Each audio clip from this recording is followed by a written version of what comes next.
φωτογραφία.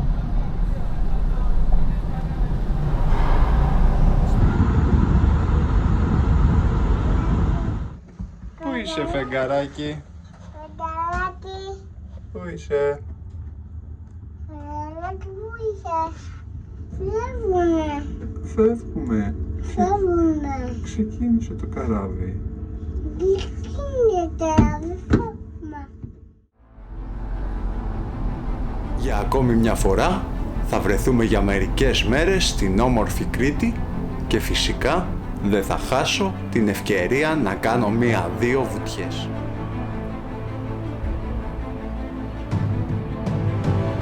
Νωρίς το πρωί βρισκόμαστε στο Ρέθυμνο και την επόμενη μέρα φυσικά το πρόγραμμα έχει ψάρεμα.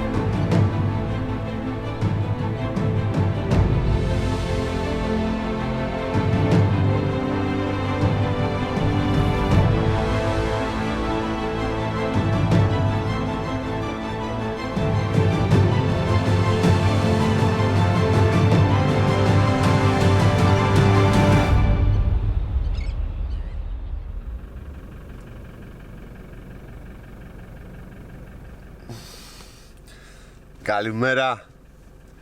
Όπως είδατε είναι 6:30 και είναι ώρα να φύγουμε προς τα νότια. Είμαι Ρέθυμνο και αυτή τη στιγμή έχει 6-7 μποφόρ, οπότε δεν μπορείς να ψαρέψεις κάπου εδώ. Πάμε νότια λοιπόν, πάμε να πάρουμε στο δρόμο το Κυριάκο και ελπίζω εκεί πέρα μαζί με τον Κυριάκο να καταφέρουμε να παγιάσουμε λίγο και ίσως να βρούμε ένα ψάρι να πιάσουμε να φάμε. Για να δούμε. Ελάτε μαζί μας. Τα η ώρα μας, ξύπνησα αργά. Αργά, ήμουν να σηκωθώ. Μισή ώρα πριν το ξημέρωμα. Στα παιδικά μου χρόνια θυμάμαι ξυπνάγα τόσο, να φάω την κρεμούλα μου να ξαναγυμηθώ.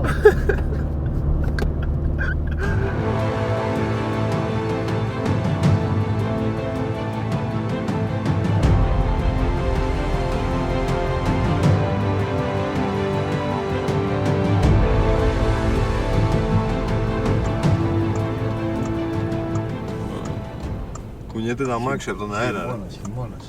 Τι γίνεται? Πού πάμε? Πού πας ρε Καραμήτρο? Όπου εκεί ήταν μέσα.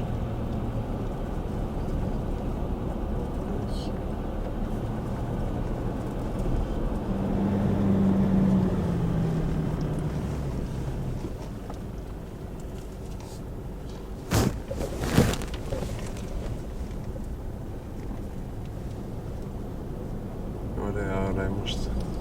Καλά είμαστε. Κυριάκο, είμαστε λίγο ψηλά εδώ. Εδώ κάνει ένα ποστό και από κάτω έχει ένα ροφόνι. Κάτσε, μην έχει και ένα χάιλι ψηλό από κάτω. Θα φύγουμε από εδώ. Όπου είναι ο καιρός, αισθημένο μέρος.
Μετά από 2 ώρες όμως στα κρυστάλλινα νερά, όπως βλέπετε και εσείς, διαπιστώσαμε πως δεν κυκλοφορούσε λέπη.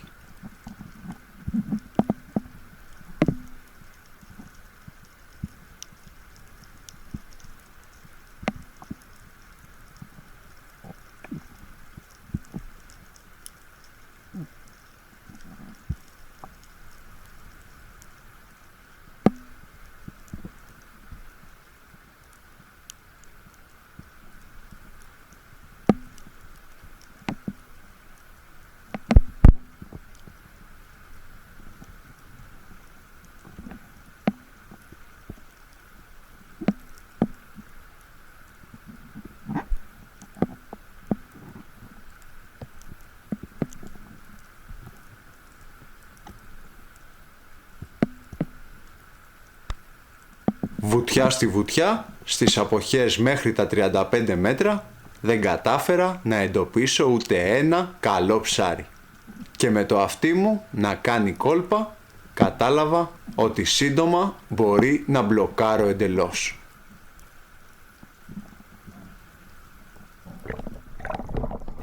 Πριν φύγουμε λοιπόν για πίσω, αποφασίζω να κάνω 2 βουτιές σε ένα βαθύ κρέμασμα από τα 40 στα 50 μέτρα περίπου, περισσότερο από περιέργεια για να δω αν έχει κάποια ψάρια.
Μια χοντρή στήρα θα εντοπιστεί λίγο βαθύτερα και θα επιχειρήσω πάλι.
Η στήρα έχει πλέον κατέβει ακόμα πιο βαθιά και τέρμα κάτω στην άμμο στα 50 μέτρα εντοπίζω και μια καλή σφυρίδα. Με το δεξί αυτί μου όμως να κάνει κόλπα θα επιλέξω να μην βουτήξω βαθύτερα και θα φύγουμε για έξω.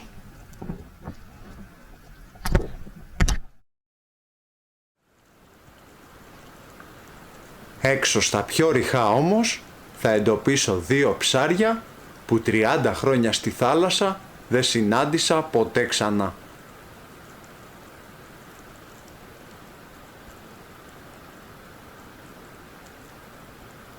Είναι 2 σπάνια φιδόχελα, μήκους άνω των 2 μέτρων το καθένα.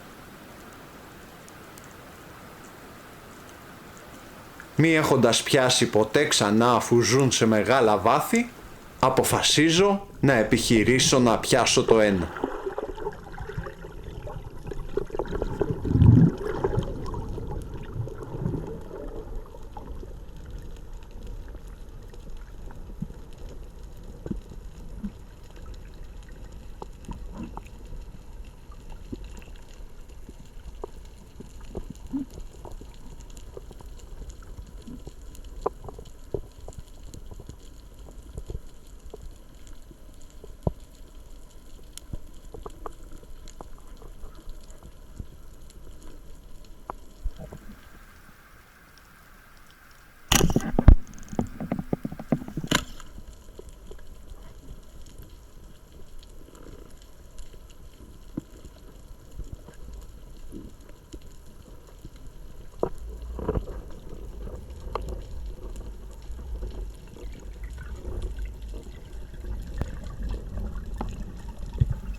Με το ξεχωριστό ψάρι στα χέρια ξεκινάμε για έξω, αλλά λίγο πριν βγω με περιμένει μία ακόμα έκπληξη.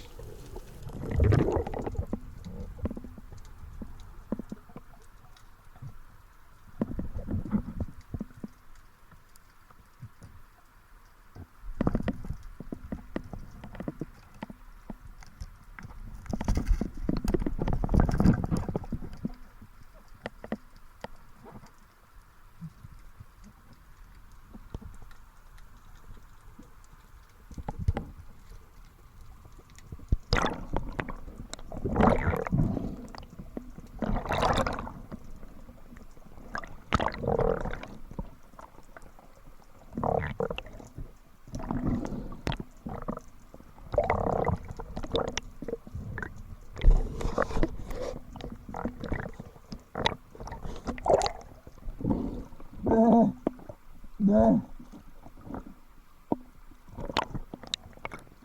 Για να το πιστέψεις. Στα 2 μέτρα νερό.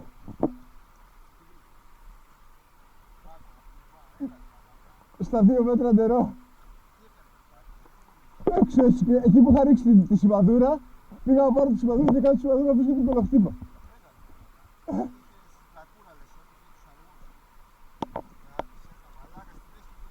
Δώρο, δώρο.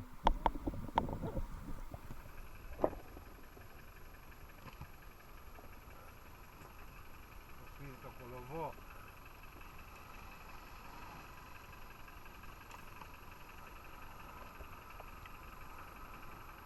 Πάλι καλά. Τι είναι? Τι είναι? Για πες. Κολοχτύπα. Κολοχτύπα. Ναι. Εδώ μέσα τι είναι, Μαρία? Αυτό εδώ το μακρύ που πιάσε ο μπαμπάς, τι είναι? Φίδι. Φίδι. Σαφίδι! Σαφίδι είναι! Χέρι. Ναι, έχει φάει ένα ψαράκι. Για κάτσε να δούμε. Το χέλι έχει φάει ένα ψάρι. Τράβουνε. Κοίτα να δούμε. Το κόβουμε. Να δούμε τι έχει φάει. Έχει φάει. Τι έχει φάει? Έχει φάει. Έχει φάει ένα ψάρι. Για να δούμε τι ψάρι έχει φάει. Έχει φάει. Έχει φάει. Να το, εδώ είναι. Κοίτα.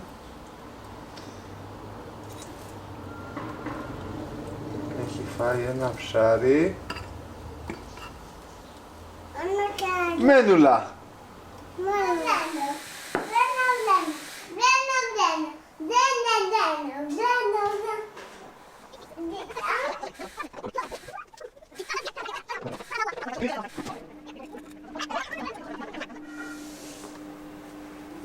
Οπότε είναι σαν τη Σμέρνα ακριβώς.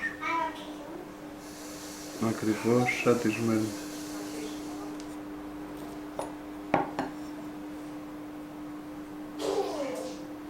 Οπότε μένει αυτό το καθαρό φιλέτο.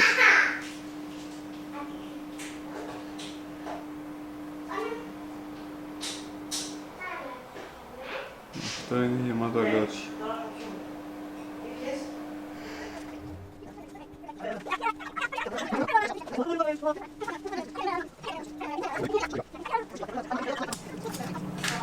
Τώρα για να βγάλουμε τα ρούχα. Θα βγάλει ο Μάριος να τα βάλει στο σταματήριο. Ακού.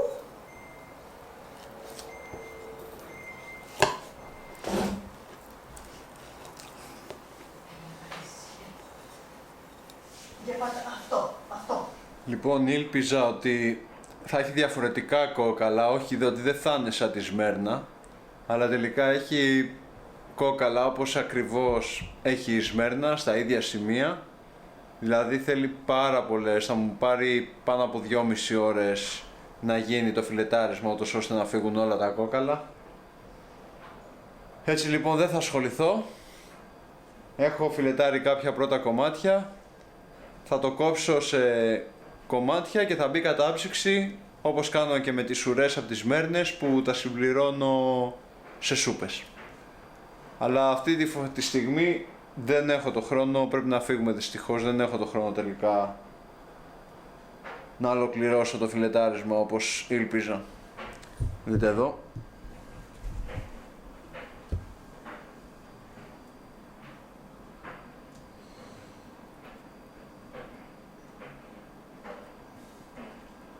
Αυτό είναι ένα καθαρό φιλέτο. Αφαιρείς τη ράγα με τα κόκαλα, αφαιρείς τα πλευρά και σου μένει καθαρό φιλέτο πάνω το ψαρονέφλι σαν να λέμε, το backstrap και η κοιλιά. Αυτό είναι καθαρό φιλέτο. Αλλά δυστυχώς τώρα δεν έχω το χρόνο να το κάνω, οπότε αυτά που τα άκοψα δεν θα τα κόψω, θα τα αφήσω όπως είναι. Και η ουρά θα γίνει τεύχη για να μπαίνει σε σούπες. Αυτά. Και επειδή σίγουρα κάποιοι θα ρωτήσετε, το συγκεκριμένο ψάρι είναι το φιδόχελο, ο Fissurus serpens.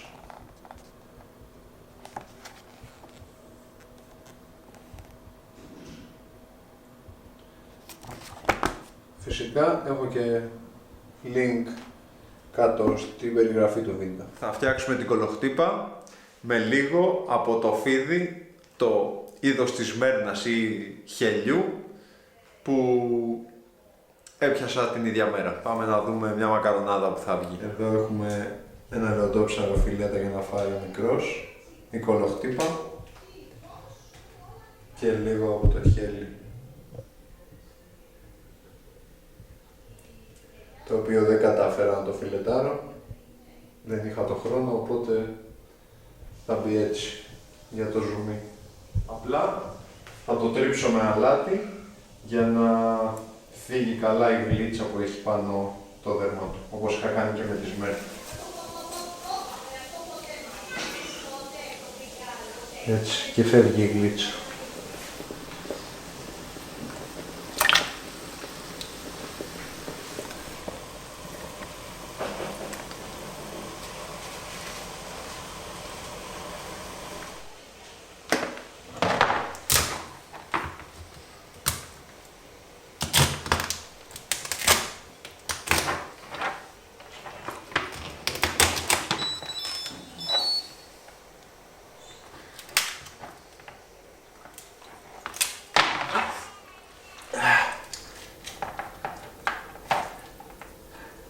Πού είναι η βαγγέτης να παίξει ο Μάριος?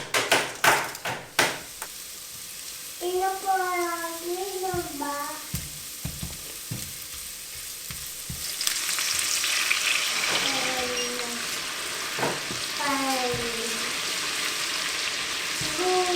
Εγώ θα πάω. Ω, τι είναι αυτό?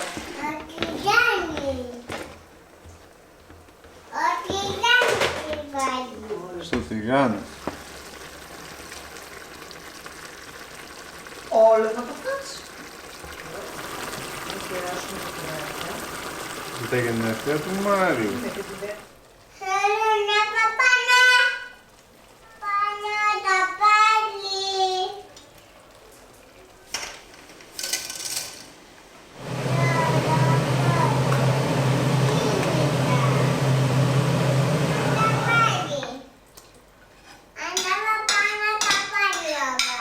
Ναι, τώρα. Ω, Μάριο, τι είναι αυτό? Μακαρονάδα. Με τι? Κολοχτύπα, μπράβο.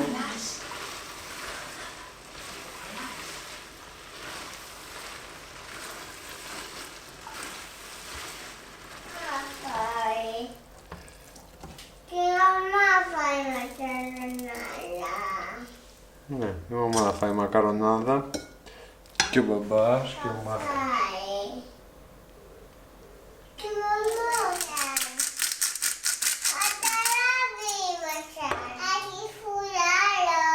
Έχει φουγάρο,